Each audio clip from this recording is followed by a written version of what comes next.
Well, welcome back to Simple Truth. We're trying to pull out some simple truths out of the story of David. We are in 1 Samuel chapter 23. Been going through the entire story of David. Gotten to chapter 23. Last time left off in verse 3. I want to read that verse again, and then I want to go into 4 and hopefully 5. It says this: "But David's men said to him, 'Behold, we are afraid here in Judah. How much more than if we go to Keilah against the armies of the Philistines?' Then David inquired of the Lord again, and the Lord answered him, 'Arise, go down to Keilah, for I will give the Philistines into your hand.'" Again, we've been talking about the fact that David has these men, right? These men that are have come to him. A total mismatch of men, right?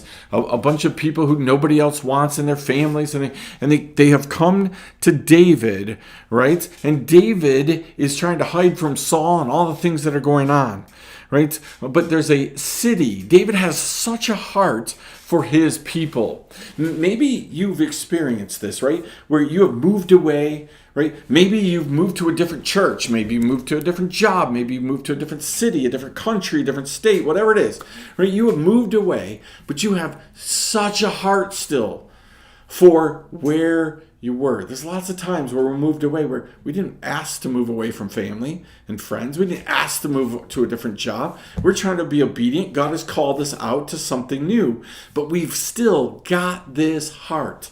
We still want to be active part of protecting and taking care of people. This is where David is.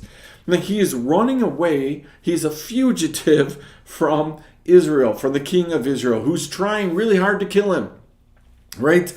And David's running away.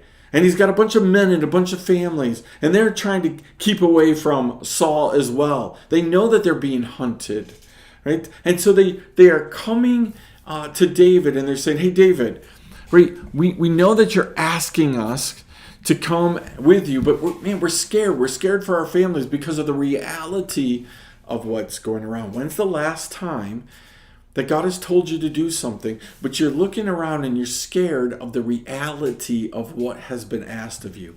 See, almost every Old Testament character went through that to some degree. They were afraid of what God was asking them. It wasn't that they didn't understand what God was asking. Sometimes we think that's true. Most of the time, we understand, we know enough of what God is asking us to do that we're afraid. We're afraid of the cost. We're afraid of what that might entail. What if we go and save other people, but we die? Oh man, that is such an important concept. It's such an important, simple truth. What if it costs you personally to go help other people? What if God is calling you to sacrifice so other people could be lifted up? We don't like that. We want to help other people when it's convenient, when we have extra resources, when we got extra time, right? When it makes sense. But what happens when God asks us to put our family, our resources, our things on the line to go help someone in need, to go help a city that is being attacked? And David's got a heart to do this. He wants to go do it. God says go do it. Verse 4, he asks God again. Why? Because his men come and they double check, and that makes him pause and ponder for a second and go, "Hey, wait a second. I'm not leading a group of people. I can't just go charging into battle. Can't just go do what I want to do." So he seeks God again, right? And God says, "I'm going to give the Philistines into your hand." When the Bible tells us to count the cost, right? This is what it means.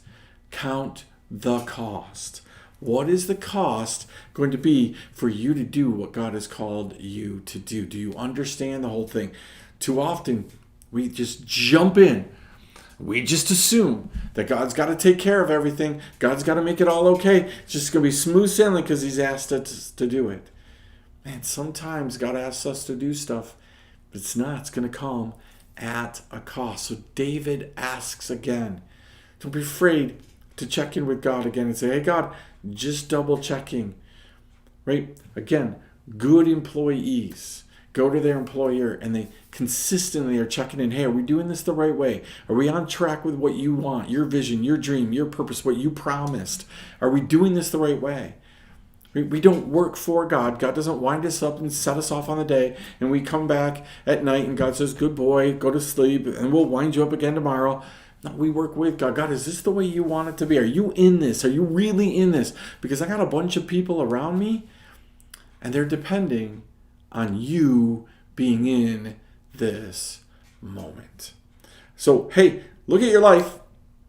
Are other people depending upon you, coming to you and saying like, hey, here's the reality of this. This might cost us. Are you counting the cost for what God's asking you to do? Hey, chew on that for a minute. We'll see you next time right here. Simple Truth.